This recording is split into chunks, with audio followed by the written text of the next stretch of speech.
Ce matin, je vous emmène dans cette nouvelle série, l'objet de vos pensées. Et ma première question pour vous, c'est est-ce qu'il vous est déjà arrivé de penser à plein de choses et puis d'un coup vous arrêtez, vous dites mais pourquoi je pense à ça? Ok, pourquoi est-ce que ces pensées viennent dans ma tête? Puis surtout, pourquoi est-ce que je peux même commencer à cogiter ces pensées-là? Fait que moi, ça m'arrive régulièrement. Ok, donc pour tous ceux qui pensaient, je vais pas le dire. Ok, dis-toi le pasteur, ça y arrive régulièrement. Donc moi, des fois, je me bagarre, je suis là en train de penser, puis d'un coup, je suis parti où là? Alors, je pensais à ça, puis des fois, il est important de s'arrêter dans nos pensées, puis de se poser la question, là, mais c'est quoi le fond de mes pensées?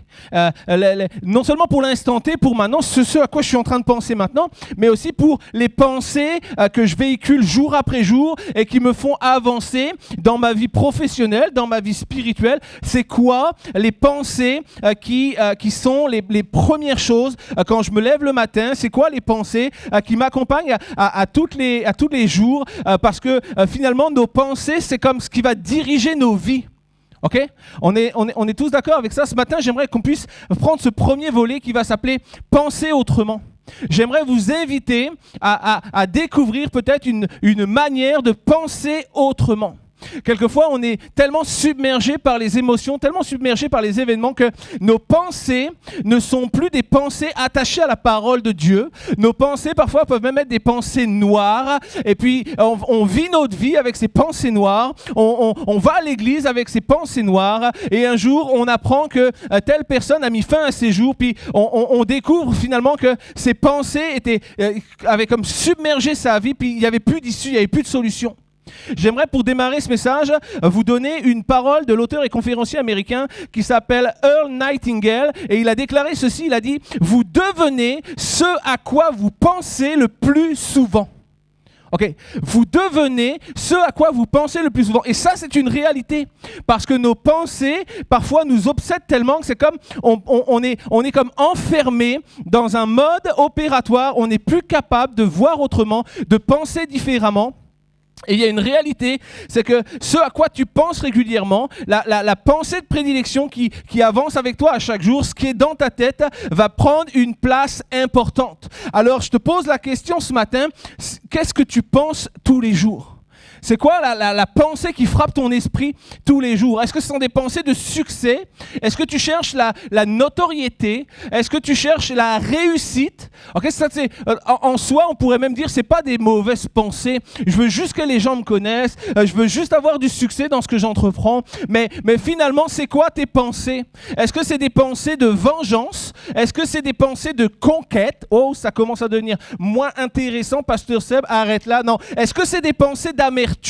Est-ce que c'est des pensées de colère? Quelles sont les choses qui sont dans ta tête à chaque jour? Est-ce que tu penses dans le mal-être? Est-ce que tu penses dans le rejet? Est-ce que tu penses dans la misère? Est-ce que tu penses dans la négativité? Est-ce que tu penses dans le suicide? Oh! Ok, prenons conscience. Ah là, j'ai tapé fort dès le début. Je vois vos têtes, vous êtes comme ça. Ok, mais prenons conscience ce matin que nos pensées vont conduire des actions. C'est pourquoi je vous pose la question, c'est quoi ce que tu penses tous les jours? Nos pensées sont comme des... Je donnerai cette image de... Nos pensées viennent parfois en nous comme des chevaux sauvages. Tu as déjà vu ça, un cheval sauvage, là? Quand ça se débat, que tu peux rien en tirer. Puis ça fait des dégâts parfois. Puis nos pensées, quelquefois, sont similaires à des chevaux sauvages qui viennent, on ne les voit pas arriver, ils débarquent dans notre tête, et puis c'est comme ça fait du désordre, ça sème la confusion, ça sème du trouble dans notre tête, et la réalité, c'est que ces pensées-là doivent être maîtrisées. Nous devons maîtriser nos pensées. C'est la première des choses. Nous avons deux choix lorsque les pensées viennent, c'est soit nous les laissons nous conduire là où elles veulent, soit nous les domptons, nous les maîtrisons et nous les emmenons là où nous voulons. Qu'est-ce que je fais avec les pensées qui viennent dans ma tête? Lorsque quelqu'un m'a blessé, lorsque quelqu'un m'a humilié, lorsque quelqu'un m'a maltraité, lorsque la colère vient, lorsque la haine, l'amertume prend place, qu'est-ce que je fais avec ça? Est-ce que je laisse ces pensées me conduire ou est-ce que je veux dompter ces pensées et dire « Tu n'iras pas où tu veux aller, mais je t'emmènerai où je veux que tu ailles et l'endroit où je veux que tu ailles, c'est loin de ma tête. » Je ne refuse les pensées négatives. Savez-vous qu'à cet instant même, alors je commence à prêcher et nos pensées sont comme tournées vers Dieu. Oh Seigneur, parle-nous encore, donne-nous de recevoir encore. Je sais qu'il y a des gens qui pensent, ok, à quelle heure il arrête? Combien de temps il prêche déjà? Je me rappelle plus. Est-ce que j'ai éteint mon four avant de partir? Combien de temps je vais mettre pour faire mon ménage cet après-midi? Ça, c'est la pensée de quelques-uns peut-être dans la salle, dans l'auditoire cet après-midi. Mais c'est une réalité. Quelquefois, on veut penser à quelque chose, mais finalement, nos pensées s'envolent vers autre chose. Je voudrais ce matin vraiment prendre avec vous un temps pour apprendre à penser différemment. Je vous reviens tout de suite si j'ai perdu ma connexion. Et des fois comme ça bug. On veut vraiment, ce matin, je veux vraiment vous emmener dans une manière de penser différente. Et l'apôtre Paul dira ceci, il écrira aux Philippiens, il dira, frères et sœurs, portez vos pensées sur tout ce qui est vrai. Portez vos pensées sur tout ce qui est honorable, tout ce qui est juste, tout ce qui est pur, tout ce qui est digne d'être aimé, tout ce qui mérite l'approbation, ce qui est synonyme de qualité morale et ce qui est digne de louange. Ce que vous avez appris, reçu et entendu de moi et ce que vous avez vu en moi, mettez-le en pratique et le Dieu de la paix sera avec vous. Okay. C'est comme Paul donne un plan. Il dit, il y a comme un trésor à trouver là. Puis je te donne la carte ce matin. Je te donne le plan pour aller et pour trouver la paix de Dieu. Il y a une dimension de la pensée qui parfois nous dépasse. Il y a une dimension de la pensée qui parfois peut nous décharger et elle nous dépasse parce que souvent on ne peut pas croire que c'est possible. On ne peut pas croire qu'au milieu de la tempête, on peut avoir des pensées paisibles. On ne peut pas croire qu'au milieu de la colère, on peut avoir des pensées de paix. On peut pas le croire. Et souvent, la réalité, c'est qu'on ne peut pas imaginer non plus que les pensées peuvent nous décharger parce qu'on peut comme déposer nos situations, on peut déposer nos conditions, on peut déposer nos fardeaux et tout peut être déposé. Et tes pensées peuvent être renouvelées. Il y a une réalité spirituelle dans laquelle souvent on oublie d'arriver lorsque la difficulté prend place. C'est comme on a peur, on n'ose pas, on oublie et la pression est telle qu'on va oublier ce plan que Paul nous donne. Il y a une dimension qui veut changer ta vie et qui veut te permettre de vivre différemment et de t'épanouir afin de penser autrement. Mais la réalité, c'est que quelquefois, la difficulté nous fait perdre pied. Nos pensées négatives nous enferment et on est incapable de penser différemment ou de voir autrement. Ce matin, j'aimerais vraiment t'inviter à penser autrement. J'aime ce texte, c'est un texte que je vais vous citer. L'auteur est inconnu, mais il est tellement réel, tellement puissant dans son contenu. Et ce texte dit « Prenez garde à vos pensées parce qu'elles deviennent des paroles. Prenez garde à vos paroles, elles deviennent des actes. Prenez garde à vos actes, ils deviennent des habitudes. Prenez garde à vos habitudes, elles deviennent un caractère. Prenez garde à votre caractère, il devient votre destinée. » Ok. En d'autres termes, ta destinée va être conduite par ce à quoi tu penses. Ta destinée va être comme enfermée dans ta manière de penser et ta manière de penser t'amènera dans une destinée. Je renouvelle ma question ce matin. Quelle est la chose à laquelle tu penses? Quelles sont les pensées qui t'obsèdent à chaque jour? Ce sont des paroles qui expriment tellement bien comment nos pensées peuvent creuser des sillons et comment la répétition de ces actions deviennent des habitudes et forgent notre caractère et notre mode de vie. Ce texte nous montre comment on peut changer aussi notre paysage intérieur. Comment est-ce qu'on peut changer notre manière de concevoir, notre manière de percevoir. Ok, c'est très simple. Il n'y a juste qu'à prendre garde à vos pensées. Et l'auteur de ce texte n'a rien inventé parce que Paul l'avait déjà dit aux Philippiens. Ok, il dit tournez vos pensées vers ce qui est vrai. Tournez vos pensées vers ce qui est bon. Si tu veux changer ton paysage intérieur, si tu veux changer ta manière de penser, tu dois comme t'entraîner à penser différemment. Tu dois comme t'entraîner à rejeter la négativité. Tu dois comme t'entraîner et répéter à chaque jour que le négatif ne viendra pas sur moi. Je côtoie des gens de tous horizons, je côtoie des gens positifs, je côtoie des gens négatifs. Et savez-vous, je ne comprends pas comment les gens négatifs n'ont pas compris qu'ils ne m'intéressaient pas. Parce que lorsque tu parles avec moi, lorsque tu commences à déverser ton négatif, c'est comme, ok, tu sais quoi, je tourne les talons, hop, et je m'en vais et c'est fini.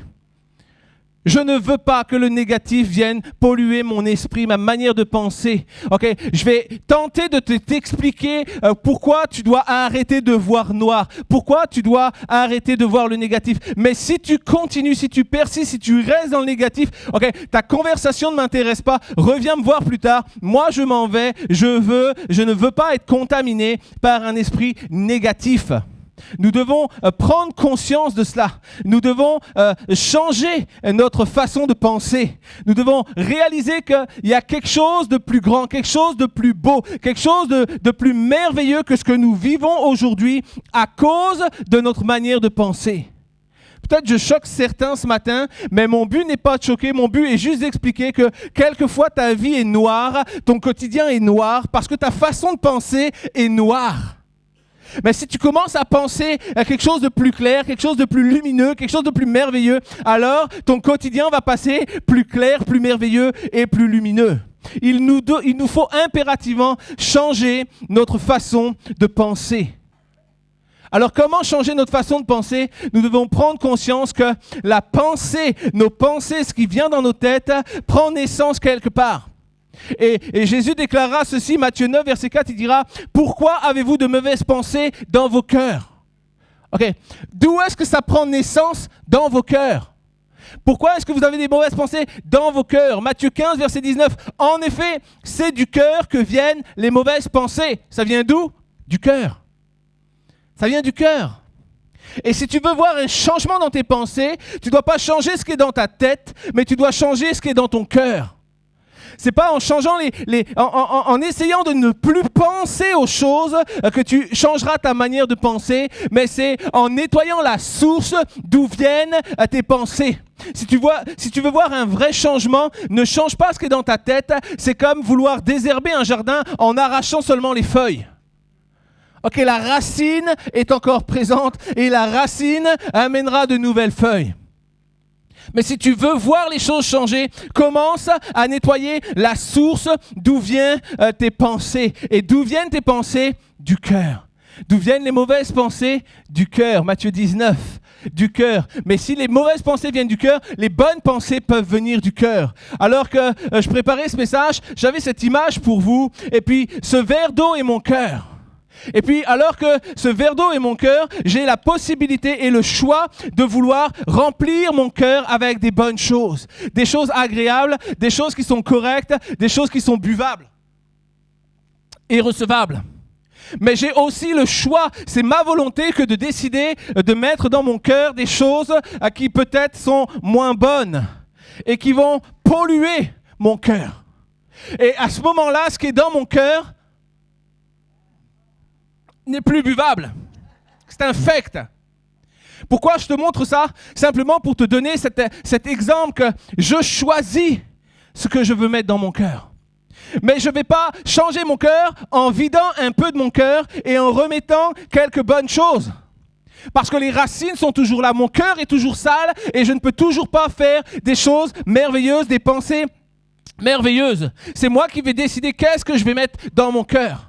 La parole de Dieu nous enseigne dans le livre des Proverbes. Il dit, au Proverbe 4, verset 23, il dit « Garde ton cœur plus que toute autre chose, parce que de lui jaillissent les sources de la vie. » Quelque chose de bon qui veut jaillir de ton cœur ce matin. Il y a quelque chose de bon qui doit jaillir de ton cœur ce matin.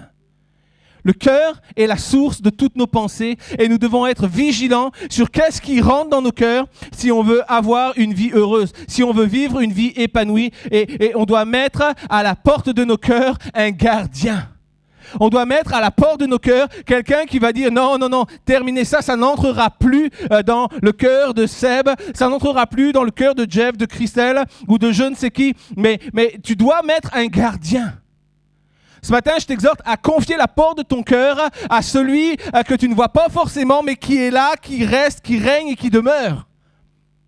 Okay, Dieu a envoyé Jésus-Christ pour que nous soyons sauvés. Jésus a dit, ok, moi je m'en vais, mais je vous envoie quelqu'un de bien. Je vous envoie quelqu'un qui sera éternel, quelqu'un qui marchera avec vous, quelqu'un qui sera là, qui sera défenseur, qui sera protecteur, et je vous l'envoie. Nous devons décider ce matin de confier la porte de nos cœurs à celui qui est sincère et véritable, à celui qui ne triche pas, à celui qui ne ment pas. Nous devons confier la porte de nos cœurs à celui qui garde mieux que quiconque, celui qui ne dort pas, celui qui veille, celui qui persévère dans la protection qu'il vient nous apporter. Nous devons inviter le Saint-Esprit à habiter en nous. Si le Saint-Esprit est à la porte de ton cœur, si l'Esprit de Dieu est dans ton cœur, laisse-moi te dire qu'aucune mauvaise chose ne pourra entrer dans ton cœur. On ne peut remplir quelque chose qui est vide, on ne peut pas remplir quelque chose qui est plein. Et si ton cœur est plein de la présence de Dieu, si ton cœur est plein de l'Esprit de Dieu, alors le négatif ne pourra pas entrer. Et si le négatif veut entrer, le Saint-Esprit dira, il n'y a pas de place pour toi ici. Je suis déjà partout et je t'interdis d'entrer. Nous devons demander au Saint-Esprit de garder nos cœurs parce qu'il est le Paraklétos. Il est l'Esprit qui a pris la place de Christ après que les apôtres aient vu Jésus s'en aller. Et il a été envoyé pour consoler, pour protéger, pour guérir, pour préserver, pour protéger. Il est le Paraklétos, celui dont nous avons besoin. Devons réaliser, mes frères, mes sœurs, qu'il nous faut changer nos cœurs parce que nos cœurs est la source de nos pensées. Et pourquoi est-ce qu'on doit changer nos façons de penser afin d'être libres? Nous devons changer nos façons de penser afin de recevoir la liberté. Souvent, on ne se rend pas compte, mais je peux te dire que je côtoie tellement de gens. Des fois, je vois des gens dans leur façon de parler, dans leur façon de penser. Je les vois comme enfermés dans des prisons. Ils sont incapables de voir quelque chose de bon. Et puis ils sont persuadés que non, tout est mauvais, tout est négatif, non, il n'y a rien pour moi. Non, oui, il y a quelque chose pour toi. Mais tu dois nettoyer la source de tes pensées. Tu dois nettoyer ton cœur parce que le plan de Dieu, c'est que tu sois libéré. Le plan de Dieu, c'est que tu ne sois plus esclave de tes pensées. Et tu es esclave de tes pensées si tu ne les soumets pas à Christ. Je veux vraiment te dire ce matin que les mauvaises pensées finiront toujours par faire du mal. Toujours. Et principalement, la première personne à qui les mauvaises pensées feront du mal, c'est toi. C'est toi. Parce que c'est toi qui les héberges, parce que c'est toi qui les as dans ton cœur, parce que c'est toi qui les fais grandir, parce que c'est toi qui les nourris. Et quelquefois, on ne réalise pas ça, mais les premières personnes à qui les mauvaises pensées font du mal, à qui la négativité fait du mal, c'est nous. Les mauvaises pensées ne sont jamais innocentes et principalement lorsque on ne veut pas les laisser partir. Lorsque nous acceptons qu'elles puissent crécher chez nous. Même si on les cache aux autres, tu ne peux pas les cacher à Dieu. Dieu connaît les profondeurs de ton cœur. Le livre de Jérémie nous dit ceci, « Voici moi l'Éternel, j'éprouve les cœurs, je sonde les reins. » Dans un but particulier, celui de rendre à chacun selon ses voies, selon le fruit de ses œuvres. Il y a une volonté de la part de Dieu que de sonder ton cœur pour changer ton cœur. La volonté de Dieu, c'est de t'amener dans quelque chose de nouveau. Les mauvaises pensées empoisonnent nos âmes, mais elles déforment notre personnalité. Est-ce que tu peux réaliser ça?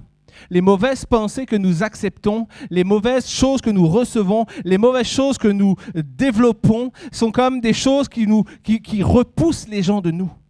Pourquoi? Parce que lorsque mon cœur est plein de mauvaises pensées, de choses qui sont négatives, alors je vais transmettre aux gens le négatif. Et le négatif se propage. Je ne veux pas que mon cœur soit impacté par des choses négatives, par des mauvaises pensées. Nous devons réaliser cela. Nous ne voulons pas que les mauvaises pensées nous impactent. Nous devons changer notre manière de penser afin de bien penser. Est-ce que tu veux avoir cette clé pour comment bien penser? Ok, je te donne simplement une phrase que William James a dit. William James a déclaré ceci, il a dit « La plus grande découverte de notre temps a été de comprendre qu'un homme peut changer sa vie en changeant sa façon de penser. » William James, c'est pas moi, mais j'approuve ce qu'il a dit. Un homme peut changer sa vie en changeant sa façon de penser. Et je voudrais te dire ce matin qu'il y a non seulement une vérité dedans, mais je voudrais ajouter plus. Je voudrais te dire qu'un homme peut changer sa destinée en changeant sa façon de penser. Un homme peut changer et révolutionner son entourage en changeant sa façon de penser. Un homme peut changer sa ville en changeant sa façon de penser. Un homme peut changer son gouvernement s'il change sa façon de penser. Et sa façon de penser sera changée s'il change son cœur. S'il change son cœur. Je sais que beaucoup vont me dire, oui, mais toi, tu n'as pas vécu ce que moi je vis. Toi, tu n'es pas passé ce par quoi moi je passe. Okay? On a tous quelquefois des difficultés. On a tous quelquefois des choses qui viennent frapper. Nos vies sont belles, nos vies sont bien, nos vies sont réglées. Et d'un coup, le malheur vient frapper. Et quelquefois même, ce n'est pas le malheur, mais c'est la calomnie. Quelquefois, c'est le parjure. Ça peut être tout un tas de choses. Il y a des douleurs qu'on ne décide pas, mais qui viennent, et ils viennent pour nous voler la paix, ils viennent pour nous déstabiliser, ils viennent pour amener la colère. Il y a des gens qui vont se dresser contre toi, peut-être qu'ils l'ont déjà fait, des gens qui viennent pour te nuire, des gens qui viennent pour te détruire, des gens qui viennent pour mentir à ton sujet. Et je suis complètement d'accord lorsque tu peux penser qu'ils méritent ce qu'ils te font subir. OK. C'est juste, la pensée humaine veut ça. Il m'a fait souffrir, puis je vais le faire souffrir à mon tour. Je vais lui donner ce qu'il m'a donné. Mais j'aimerais te dire ceci, ce mode de pensée n'est pas légitime. Ce mode de pensée n'est pas biblique. Ce mode de pensée n'apportera jamais sur ta vie la faveur de Dieu. Okay, Dieu t'appelle à dire, quelles que soient les choses par lesquelles tu passes, Dieu t'appelle à dire, je vais déposer tout cela, puis je vais garder mon cœur centré sur ce qui est honorable, sur ce qui est louable. Je vais garder mon cœur centré sur Jésus. Je ne veux pas laisser la méchanceté grandir en moi. Je ne veux pas laisser les mauvaises pensées grandir en moi. Peut-être il y a des choses que tu passes dans ta vie qui ont noirci ton cœur d'une manière où tu penses que tes pensées ne pourront jamais changer. Moi, je viens pour t'annoncer que Jésus est celui qui change les vies. Jésus a changé la vie de Paul. Ce Paul qui écrit aux Philippiens, ce Paul qui dit, OK, moi je vous exhorte dans tout ce que vous allez faire, je vous exhorte à garder vos pensées sur les choses qui sont bonnes, sur les choses qui sont louables, sur les choses qui sont honorables. Si Christ a changé la vie de Paul, et si Christ a changé sa manière de penser, si Christ a changé qui il était, Christ veut le faire pour toi ce matin. Quelqu'un aurait pu dire Amen. Ok, moi je vais dire Amen pour vous. Je suis tellement content de ce que la parole de Dieu nous révèle que Jésus change encore les cœurs aujourd'hui. C'est trop tard. Chaque événement par lequel nous passons, chaque chose que nous vivons va avoir des conséquences bonnes ou mauvaises. Chaque situation, chaque combat que nous menons amènera des émotions en nous.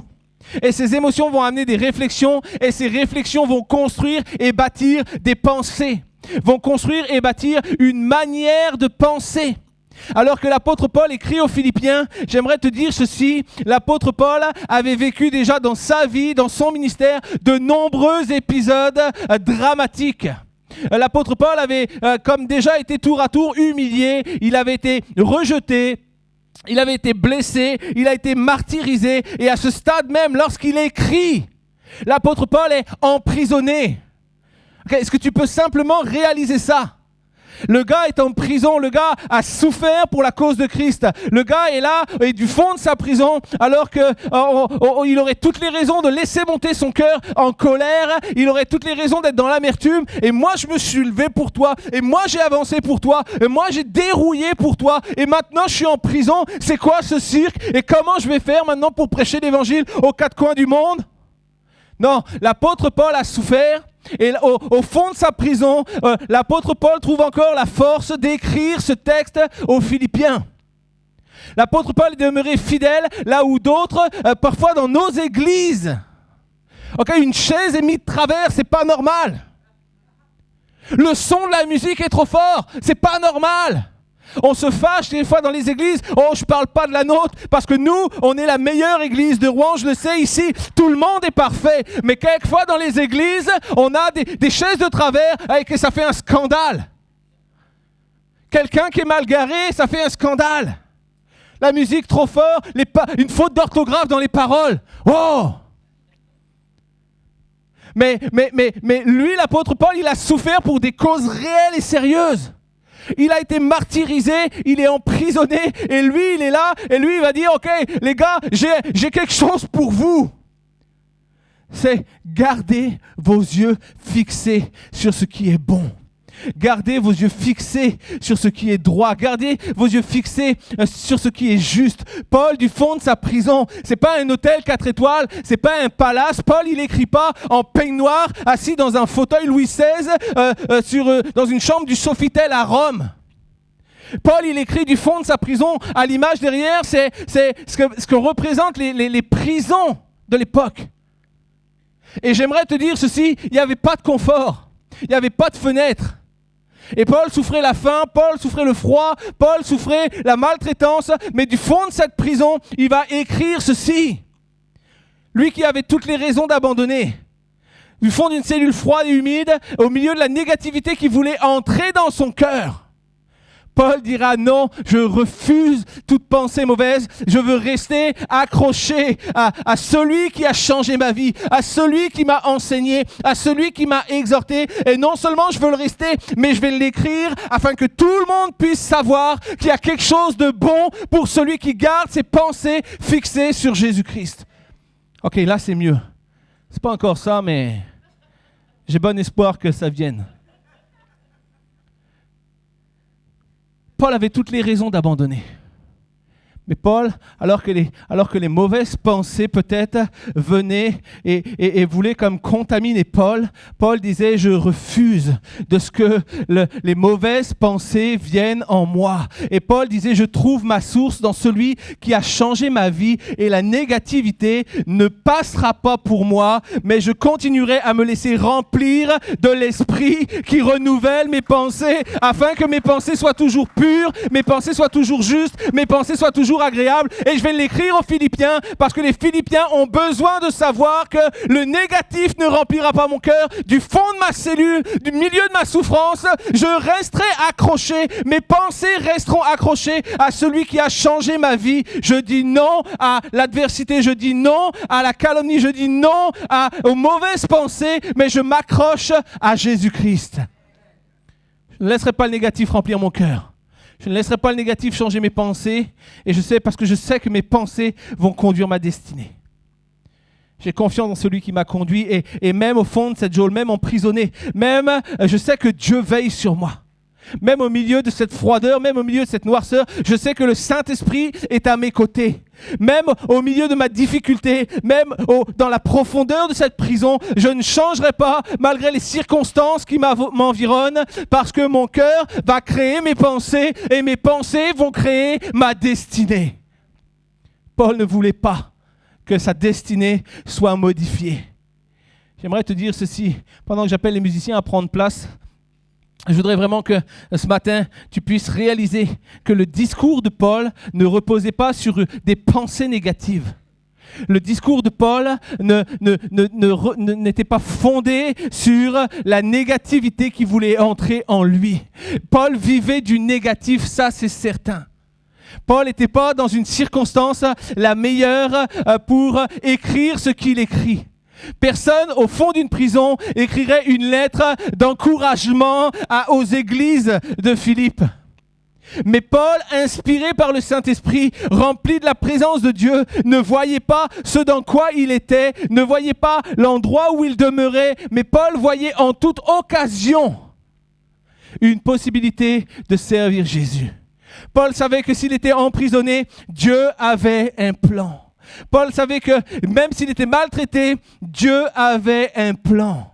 Le plan de Paul était de marcher avec Jésus, d'accepter sa condition et de prêcher en toute occasion, d'écrire en toute occasion, d'exhorter en toute occasion. Lui qui écrira à Timothée, prêche, exhorte en toute occasion. Ne laisse pas une possibilité s'échapper que de prêcher Jésus-Christ ressuscité. Et l'apôtre Paul savait exactement que quel que soit l'endroit où il était, quel que soit le lieu où il allait, Dieu était avec lui. L'apôtre Paul savait que n'importe où il allait, le Saint-Esprit remplirait ses pensées. Voici le contenu du message de Paul ce matin. Voici mon contenu, le contenu que je t'adresse ce matin. Paul disait, même en prison, je me réjouirai. Même au fond d'une prison froide et humide, je me réjouirai. Je me réjouirai parce que je suis vivant. Je me réjouirai parce que je suis capable de louer. Je me réjouirai parce que je suis capable de représenter Christ. Paul disait, même battu, même martyrisé, je pourrai toujours annoncer Christ. Personne ne m'empêchera de louer, personne ne m'empêchera d'annoncer Jésus-Christ ressuscité. Tu peux m'arracher la langue, je pourrai toujours écrire. Tu peux m'arracher les bras, mon cœur sera toujours en connexion avec celui qui est en haut. Tu peux percer mon cœur, me mettre à mort, je sais que je verrai mon Sauveur. L'apôtre Paul dira ceci, tu peux même m'arracher le cœur, je verrai mon Seigneur face à face. C'est en cela qu'il démarre sa lettre en déclarant « Christ est ma vie, la mort m'est un gain. Du fond de cette prison, je vous écris. Peut-être vous vous inquiétez pour moi, soyez en paix. Parce que Christ est ma vie, la mort m'est un gain. Ils peuvent m'arrêter, ils peuvent me mettre à mort, la mort m'est un gain. Mais avant que quoi que ce soit arrive, voici ce que je veux vous écrire. Un discours qui n'est pas posé sur des sentiments, un discours qui n'est pas posé sur des émotions temporaires, mais un discours qui est la clé d'une relation puissante avec celui qui a changé sa vie. Paul dira aux Philippiens, c'est pas dans les émotions que tu trouveras la paix. C'est pas dans la religion que tu trouveras la force de vivre une vie heureuse et comblée. Mais c'est dans ce qui sera la clé de tes pensées. Paul écrira donc à ce moment-là le texte que nous avons lu en introduction. Frères et sœurs, portez vos pensées sur ce qui est vrai. Portez vos pensées sur ce qui est honorable. Portez vos pensées sur ce qui est juste. Portez vos pensées sur ce qui est pur, sur ce qui est digne d'être aimé et ce qui mérite l'approbation. Voici où je vous exhorte à porter vos pensées. Paul ne déclarait pas « portez vos pensées sur ce qui vous paraît vrai et honorable » ou sur ce qui vous paraît juste et pur et digne. Paul déclarait « il y a une clé à la réussite, une clé à une vie épanouie, une clé où tes pensées vont être comme libérées. » Porte tes pensées sur celui qui est véritable. Porte tes pensées sur celui qui est honorable. Porte tes pensées sur celui qui est justice. Porte tes pensées sur celui qui est pur, sur celui qui est digne d'être aimé, sur celui qui mérite l'approbation. Paul ne parlait pas de choses différentes, d'éléments différents qui cumulés t'amènent la clé de la réussite. Mais Paul parle à ce moment-là, Paul adresse Jésus-Christ mort et ressuscité, le seul qui est vrai, le seul qui est honorable, le seul qui s'est fait justice contre mon péché, le seul qui m'a purifié, le seul qui est digne de louange, le seul qui mérite l'approbation. La clé ce matin de pensée renouvelée, c'est de tourner son cœur vers Jésus. Que mes pensées soient inspirées par un cœur tourné vers Christ, rempli de son esprit. Alors le négatif va s'éloigner. Alors je vais être rempli de quelque chose de nouveau, quelque chose qui va libérer mon cœur, quelque chose qui va changer ma vie, quelque chose qui va me donner d'entrer dans la paix de Dieu. Ce matin, peut-être c'est ton cas. Peut-être tu dis, mais moi, je passe par des temps difficiles, je passe par des moments de souffrance, je passe par des moments de solitude. Peut-être tu dis, moi, les choses se sont tous levées contre moi en même temps. J'ai comme perdu pied, puis aujourd'hui, je suis plus capable de voir le positif. J'aimerais te dire ce matin que Jésus veut changer tes pensées. Jésus veut changer tes pensées.